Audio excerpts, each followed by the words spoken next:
I used to believe I had it all figured out. A stable job, a modest home in a quiet Minnesota suburb, and a fiancée I thought was the love of my life.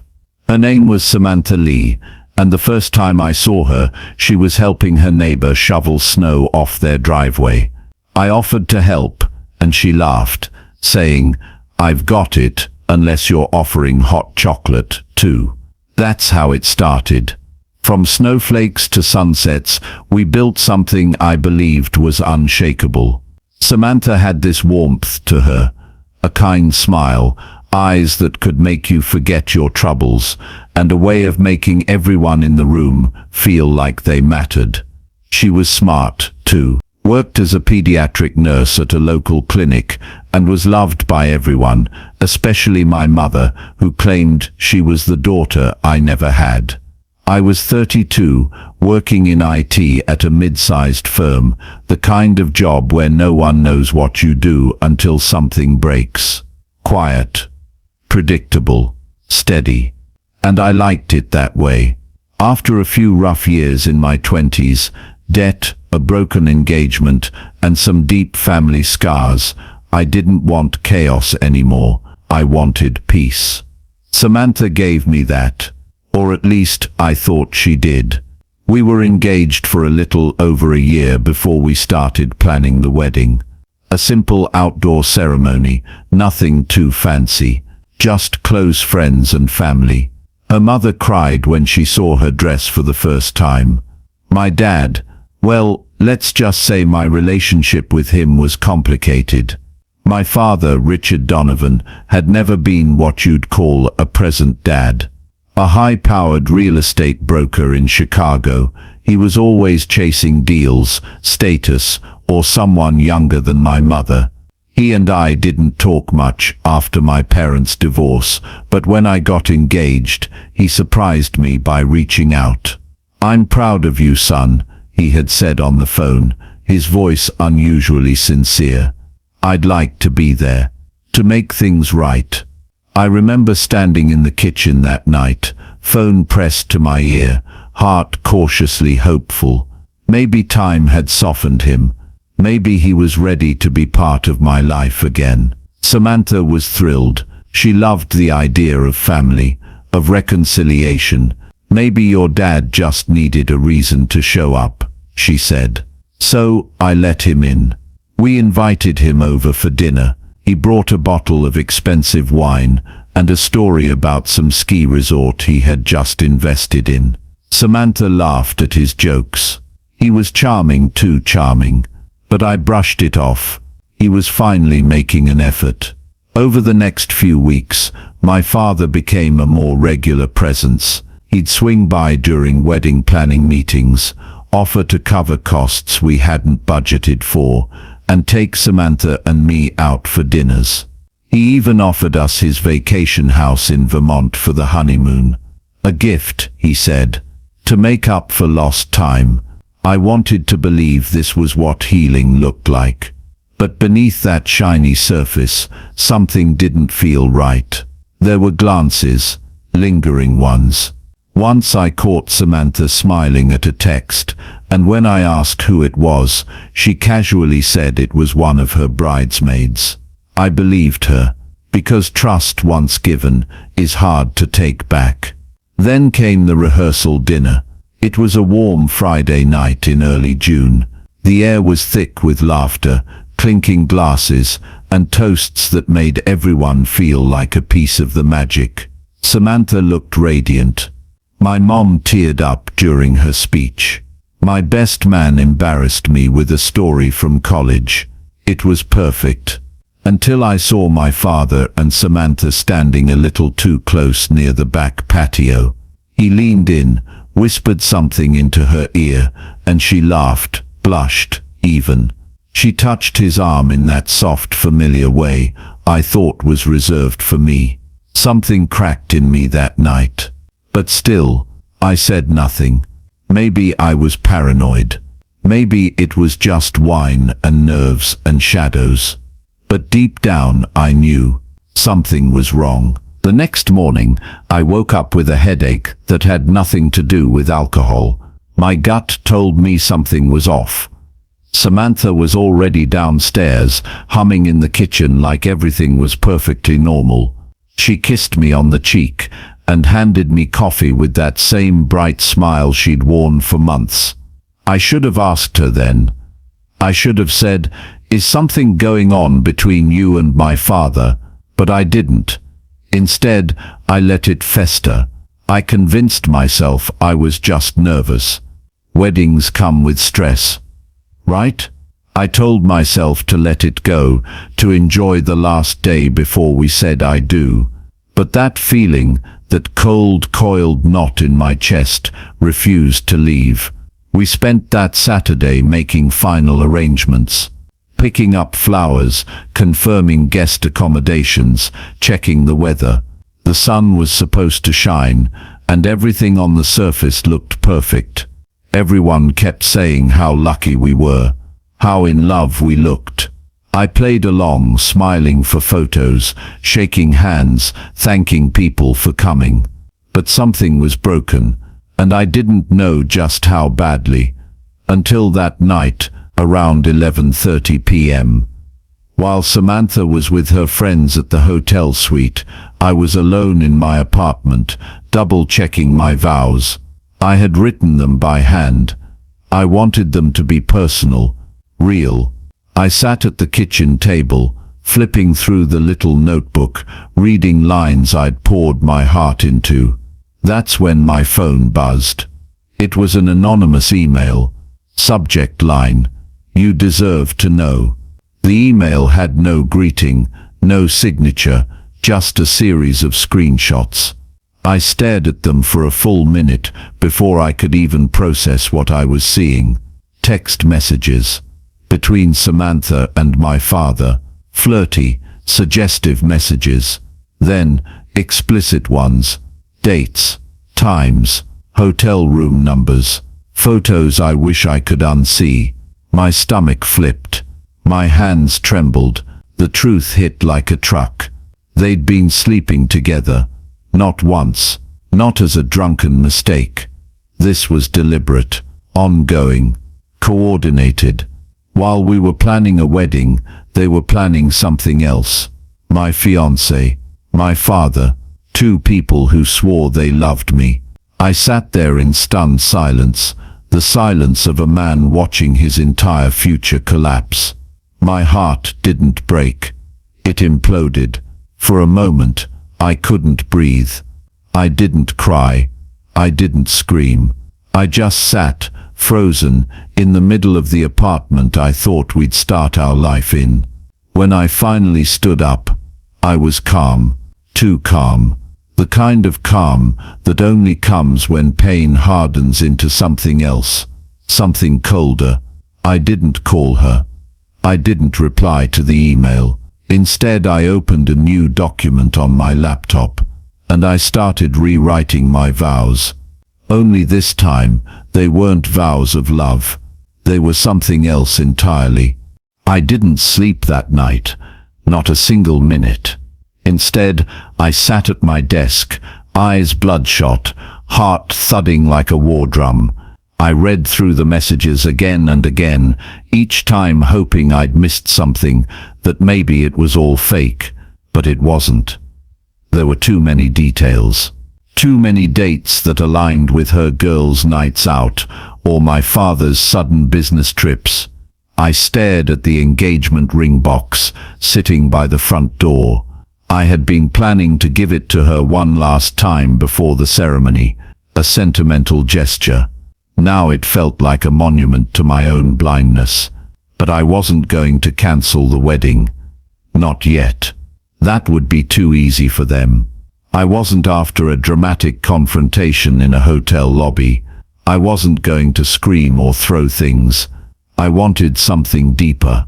Something that would sting in a way betrayal never could. I wanted them to feel what I felt, that slow, crawling shame, the kind that burns from the inside out. By sunrise, I had a plan. The venue was a beautiful lakeside estate, about an hour outside Minneapolis. Samantha had chosen it because it had storybook charm, and I agreed. It did. Little did she know her fairy tale would become a cautionary tale by the end of the day.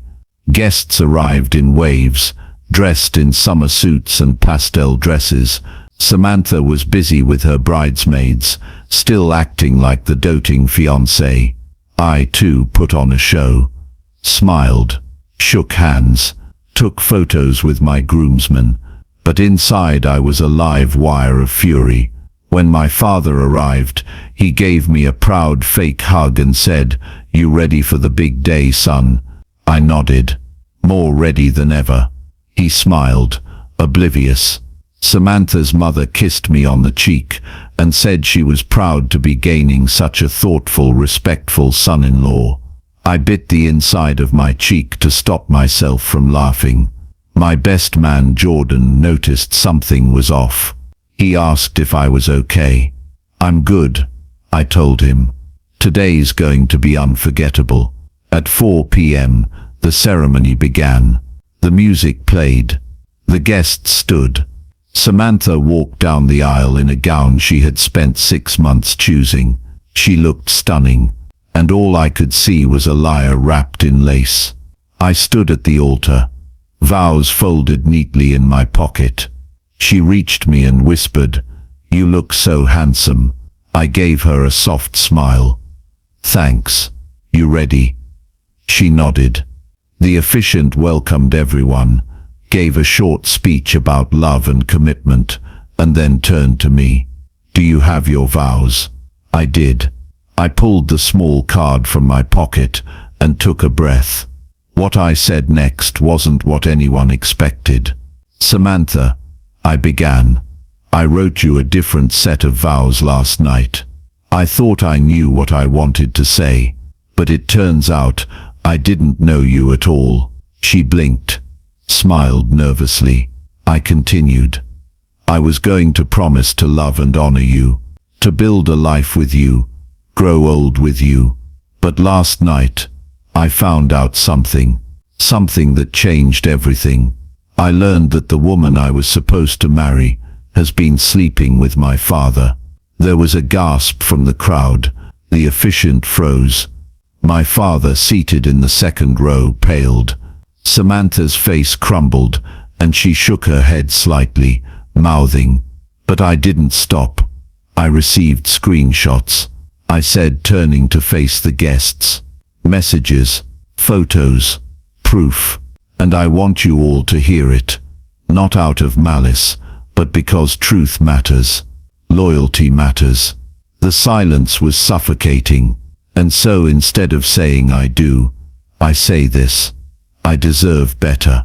I will not marry someone who deceived me, who betrayed me with the man who gave me life. This isn't heartbreak, it's freedom, and I choose to walk away with my head held high. I turned, handed the officiant the vows, and walked out.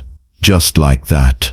The stunned guests parted like water as I passed, and behind me, I heard the sounds of a perfect day unraveling. I walked straight to my car, leaving behind stunned silence, whispers and gasps that echoed like thunder. No one tried to stop me, not even Samantha. I think she was too shocked to move. My father, too, just sat there, face flushed, unable to hide the shame as eyes turned toward him in horror and disbelief. By the time I reached the parking lot, the adrenaline that had carried me through the ceremony began to fade, replaced by a quiet, heavy stillness. I unlocked the door, climbed into the driver's seat, and just sat there for a moment. I had done it. I had exposed them both, not out of cruelty, but out of justice. That wedding was supposed to be the start of my life, and in a strange way, it still was, just not the life I had planned. I turned on the engine and drove away, not toward my apartment, but toward the little lakeside cabin I had rented for the honeymoon. I wasn't going to let them take that from me too.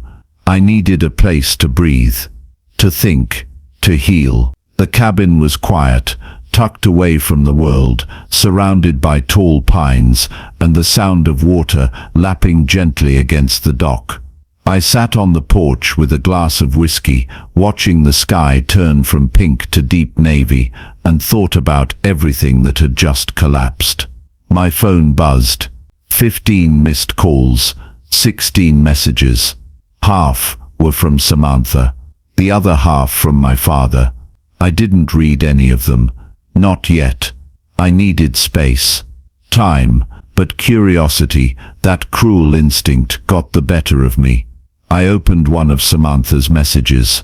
"Please, just talk to me. I never meant to hurt you. It was a mistake. I was confused. Please, I need you." I scoffed. Confused. A mistake. This wasn't a drunken accident. This was deliberate, prolonged, hidden. Then came my father's message. "I messed up. I don't know what to say. I never thought it would go this far. Can we talk, man to man?" I wanted to throw my phone into the lake. Man to man.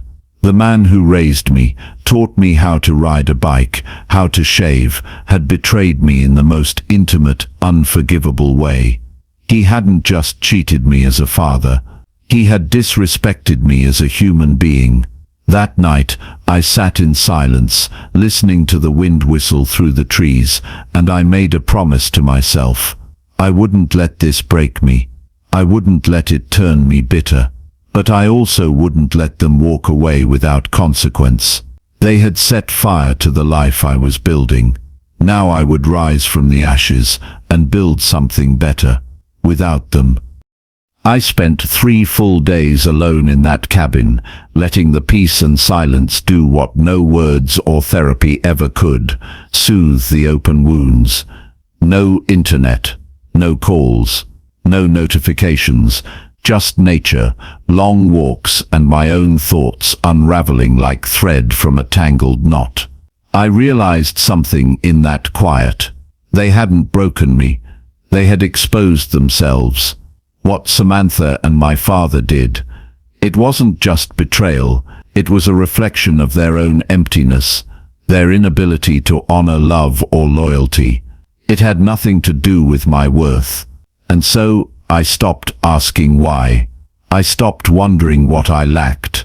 And I started thinking about what came next.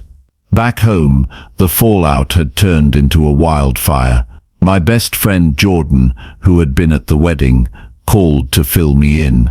"Dude, the venue manager kicked them out 2 hours after you left," he said. "Your dad tried to save face, but nobody was buying it." Samantha ran out in tears. Her bridesmaids didn't even follow her. Honestly, it was poetic. Poetic, that word stayed with me. I wasn't done yet. There was still a final page to write in this chapter of my life. I returned home late Sunday evening. My apartment was just as I had left it. Neat, quiet, filled with memories of a future that no longer existed. I packed up every framed photo of Samantha and put them in a box. Then I took down the wedding itinerary pinned to the fridge and fed it through the shredder. The next day, I called my lawyer. Samantha and I had bought a condo together months ago, splitting the down payment. I had a feeling she'd try to play victim now that I had exposed her in front of everyone. But I had receipts, both literal and metaphorical. I also filed a formal complaint with the ethics board at my father's firm. He was a partner in a small but respected financial planning company. His actions, especially with how public it had become, couldn't go unchecked. A few days later, the storm hit. Samantha's job, she was a PR manager at a local tech company, put her on indefinite leave, pending an internal review. Apparently, her inappropriate entanglement with a client's family member made them rethink her credibility. And my father, he was quietly asked to step down from his position. He had tried to brush it off, to pretend like it wasn't that serious. But word had spread fast. His clients no longer trusted him with their money. The board couldn't ignore the optics. For the first time in my life, I didn't feel powerless. I felt seen, in control. I wasn't out for blood, but I also wasn't going to sweep it under the rug. Actions have consequences, and both of them were finally facing theirs. But even as all that unfolded, I focused on myself. I went back to the gym. I took on a few consulting gigs to keep my mind and schedule occupied. I reached out to old friends I hadn't spoken to in years. And for the first time in a long time, I started writing again, just short reflections, journal style. Sometimes, healing isn't loud. It doesn't come with fireworks or declarations. Sometimes, it's just waking up, making coffee, and choosing peace over bitterness. But I hadn't forgotten. I still had one last move left to make. I spent 3 full days alone in that cabin, letting the peace and silence do what no words or therapy ever could, soothe the open wounds. No internet, no calls, no notifications, just nature, long walks, and my own thoughts unraveling like thread from a tangled knot. I realized something in that quiet. They hadn't broken me. They had exposed themselves. What Samantha and my father did. It wasn't just betrayal, it was a reflection of their own emptiness, their inability to honor love or loyalty. It had nothing to do with my worth. And so, I stopped asking why. I stopped wondering what I lacked. And I started thinking about what came next. Back home, the fallout had turned into a wildfire. My best friend Jordan, who had been at the wedding, called to fill me in. "Dude, the venue manager kicked them out 2 hours after you left," he said. "Your dad tried to save face, but nobody was buying it." Samantha ran out in tears. Her bridesmaids didn't even follow her. Honestly, it was poetic. Poetic, that word stayed with me. I wasn't done yet. There was still a final page to write in this chapter of my life. I returned home late Sunday evening. My apartment was just as I had left it. Neat, quiet, filled with memories of a future that no longer existed. I packed up every framed photo of Samantha and put them in a box.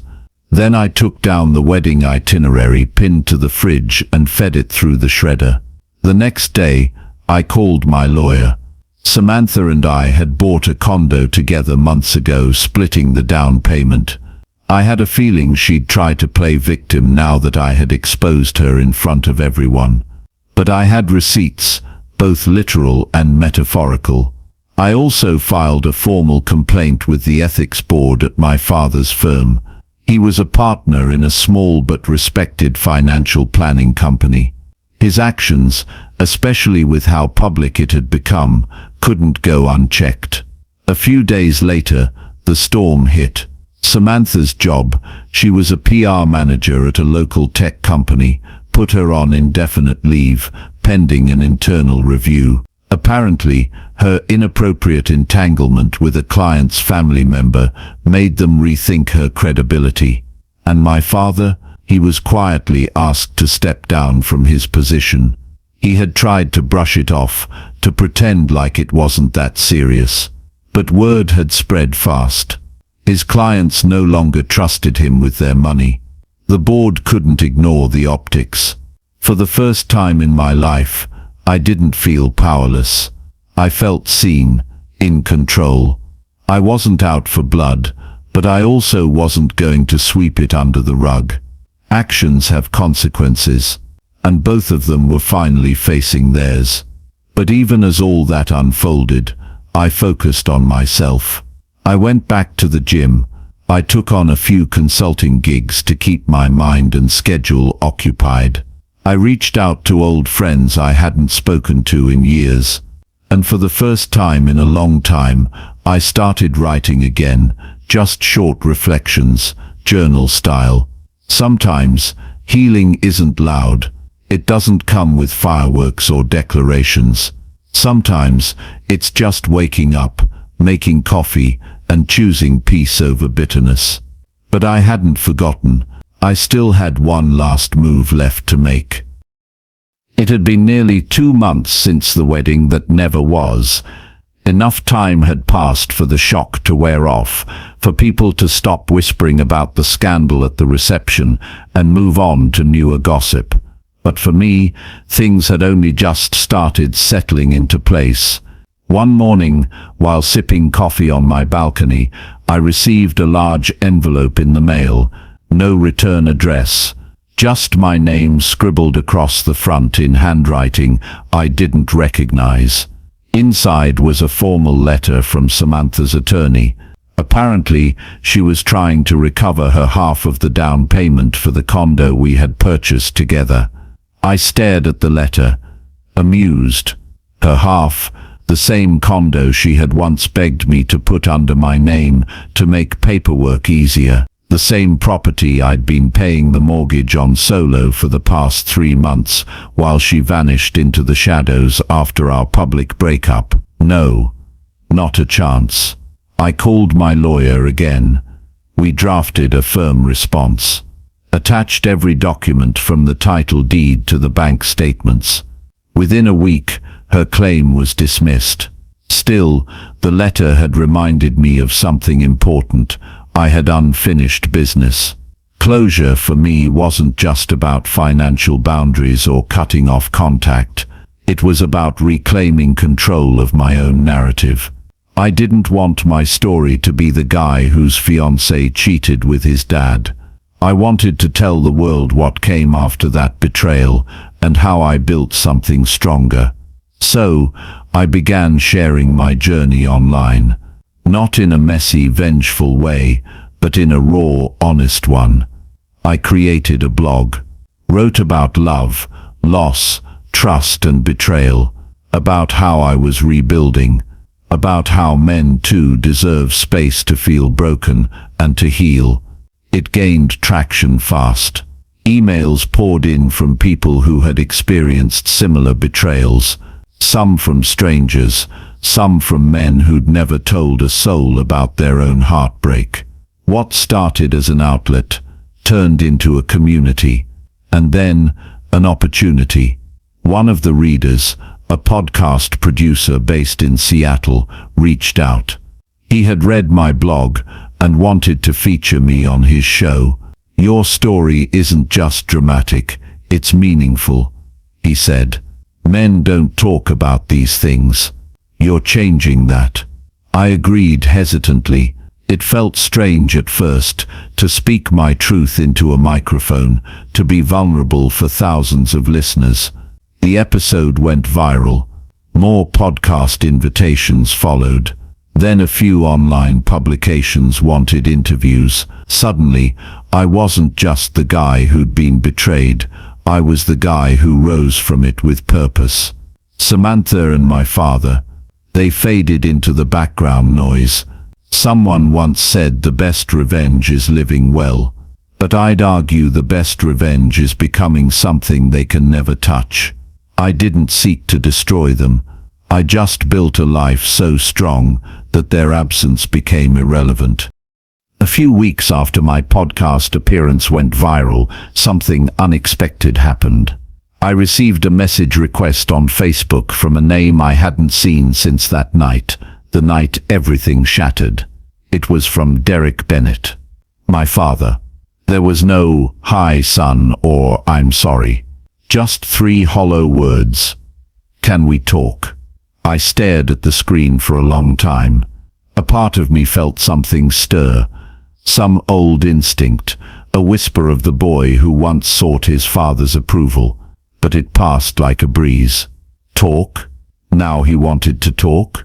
After all the years of withheld affection, of distant nods and forced handshakes, after betraying his own son with the one woman I trusted most, now he reached out. No. Instead of replying, I archived the message. Some bridges don't need to burn. They just need to vanish. But curiosity has its way. Later that week, Jordan, my longtime friend, called me up.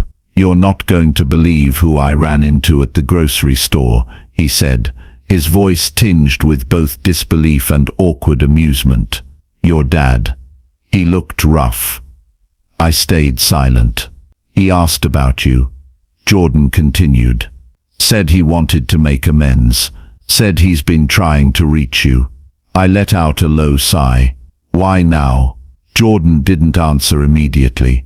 "Honestly, I think he's just realizing what he lost. His position, his reputation, and you." I appreciated Jordan trying to bridge the gap, but I didn't need closure from a man who had never offered it before. Letting go doesn't always require forgiveness. Sometimes it just means choosing your own peace over someone else's guilt. That same weekend, I got another message. This time from Samantha. It was longer, messier, clearly written under emotional duress. I never meant for things to go that far. I was scared, confused. "Your dad, he manipulated me. I was weak. You were always so steady, so calm. I didn't think I deserved you." I stopped reading after that. It was always the same narrative. I didn't mean to. I was confused. I was weak. But never, "I take full responsibility." I didn't reply. Instead, I posted a new blog entry that night titled, "When Closure Isn't Necessary." It wasn't about Samantha or my father directly. It was about the illusion that we need someone else to acknowledge their wrongs in order to move forward. Sometimes, the door you're waiting to close has already rusted off its hinges. The blog post blew up. Hundreds of comments, private messages, even a feature on a mental health forum. People connected with it deeply. That was the moment I realized something profound. Their regret wasn't my responsibility. I didn't need to carry their guilt, entertain their excuses, or hold space for their delayed apologies. I was no longer the man who needed their words.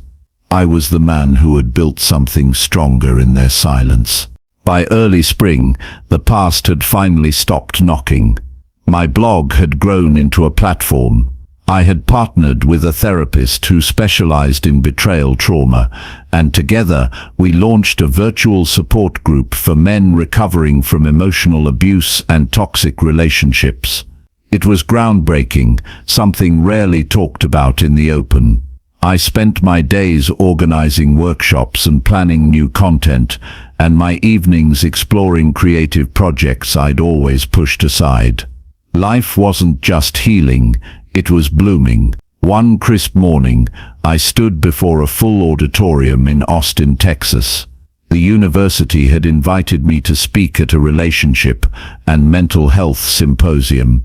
As I looked out at the sea of faces, young students, faculty members, even a few veterans, I realized how far I'd come. Just a year ago, I was standing in the ruins of a life I thought was perfect. Now I was shaping something better, not just for myself but for others. I opened my talk with a simple question: what do you do when the people you trusted the most become the ones who hurt you the deepest? The room went still, and I told them about the betrayal, about how I'd nearly lost myself, how rage had almost consumed me, but how purpose saved me. I saw nods, even tears. My story wasn't just mine anymore. It belonged to anyone who'd been blindsided by someone they loved. After the talk, a student came up to me, a young guy with a military haircut and a nervous smile. "Thank you," he said. "I didn't think men like us were allowed to feel this way. Hearing you made me feel not broken." That was all I needed. In the crowd, I noticed a familiar face. I hadn't expected him to come. It was Jordan, my longtime friend who'd stood by me since everything fell apart. We hadn't spoken much since the blog took off, but he gave me a thumbs up from the back row, mouthing, "Proud of you." Later, as we sat at a diner downtown, he leaned over his coffee and said, "You know, you turned something awful into something powerful." I shrugged. "Wasn't easy." "No," he said, "but you didn't just move on, you elevated. Most people don't know how to do that." That word stuck with me. Elevated. Not recovered. Not healed. Elevated. There's a difference. Healing is about survival. Elevation is about thriving. It's about building something so undeniable that even your enemies can't look away without feeling the weight of what they lost. I had done that. Not out of spite, but out of strength. The kind of strength you don't shout about. The kind you live. Just when I thought the dust had finally settled, a letter arrived. It wasn't typed. It wasn't emailed. It was handwritten, delivered to my business P.O. box in Houston. The handwriting was unmistakable, slanted, overly neat, too careful to be genuine. It was from Samantha. I hesitated before opening it, debating whether to throw it in the trash. But something in me wanted to see what she had to say, maybe not out of curiosity, but out of closure. The letter wasn't dramatic. It was quiet, measured. "Ethan, I don't know if you'll read this, or if you even care anymore, but I wanted you to know that I lost everything after you left. My family cut ties with me. Your father stopped speaking to me shortly after your blog post went viral. He said the exposures ruined his career. Ironic, isn't it?" I paused. The weight of her words didn't land the way they might have once. I felt nothing. She continued, "I know I don't deserve forgiveness, but I still think about what we were before everything. You were kind. You were stable. I took that for granted. There was no plea to get back together. No, I miss you. Just a subtle, sad acknowledgement that she'd bet on the wrong horse and lost." The next day, I received a call from a local reporter. A news outlet had picked up my story. The former veteran who was betrayed by both fiancé and father, only to rise and start a mental health movement for men. They wanted an interview. I almost said no, but then I thought about the version of me who used to stay silent, who used to think pain should be endured, not shared. So I agreed. The article went live within a week. It was raw, heartfelt, and honest. The headline read, "From Betrayal to Breakthrough, How One Man Turned Pain into Purpose." The response was overwhelming. Thousands of messages flooded in from around the country. Veterans, divorced men, even women who had been cheated on or manipulated. They all said the same thing: "Thank you for saying what we were afraid to say." And that's when I realized something important. The real revenge. It wasn't the silence. It wasn't turning my back on Samantha or my father. It was this: living a life so authentic, so driven by purpose, that the people who betrayed me couldn't stand in the same light anymore. Their shame had become their shadow. Mine had become my fire. As I watched the sunrise from my apartment balcony that Sunday morning, I smiled, not because I'd won anything, but because I had finally let it all go. And in letting go, I had found something better than justice: peace. It had been almost a year since the wedding that wasn't, since my entire world imploded and rebuilt itself piece by piece. The day had started with betrayal and humiliation, but it ended with something far more powerful than vengeance. It ended with truth. And now, life looked completely different. The podcast circuit had grown into full-time speaking engagements. I was traveling across the country, addressing military groups, college campuses, and men's wellness retreats. What had started as a personal blog born from heartbreak was now a registered non-profit organization focused on male mental health advocacy. We called it Fought Within. The name came from a phrase I'd written in my journal one sleepless night. When the world breaks you, build a fort within yourself that no one else can burn down. It stuck. I hired a small team. Jordan came on board as our media manager. We built workshops, launched courses, and partnered with therapists. Our reach expanded, first locally, then nationally. And one evening, just before stepping onto a stage in Denver, I received a phone call I hadn't expected. It was from an unknown number. I nearly let it go to voicemail, but something told me to pick up. "Ethan," a gruff voice said, It's your father." My heart stalled. The man who had torn my world apart with one selfish act. The one who had stood by silently when Samantha lied, when she left, and when she emptied our accounts. "Why are you calling me?" I asked calmly but firmly. He exhaled slowly. I could almost picture him, older now, more hollow. I saw you on the news, and I just wanted to say, I was wrong. About everything." He wasn't crying, but there was a silence in his voice that said he didn't expect forgiveness. "I don't hate you," I replied, "but I don't owe you anything either." "I know," he said softly. "I just wanted to tell you, I'm proud, even if I don't deserve to be." That was the last thing I ever heard from him, and I was okay with that. A few months later, on a quiet Sunday afternoon, I returned to the city where everything began. Not for revenge, not for reconciliation, just for myself. I stood outside the old venue where I'd once planned to marry the woman I thought I'd grow old with. The place looked different now, weathered, smaller, like it had shrunk over time, while I had grown. I walked past it without stopping. There was no need to look back, because everything I needed now was in front of me. A new future, a real purpose, a name I could be proud of, not because of where I came from, but because of what I built when everything else was stripped away. So to those who ever doubted me, to those who chose betrayal over loyalty, silence over truth, comfort over integrity, thank you.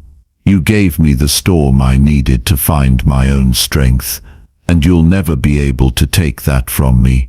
This is my story now, not a tragedy, but a triumph.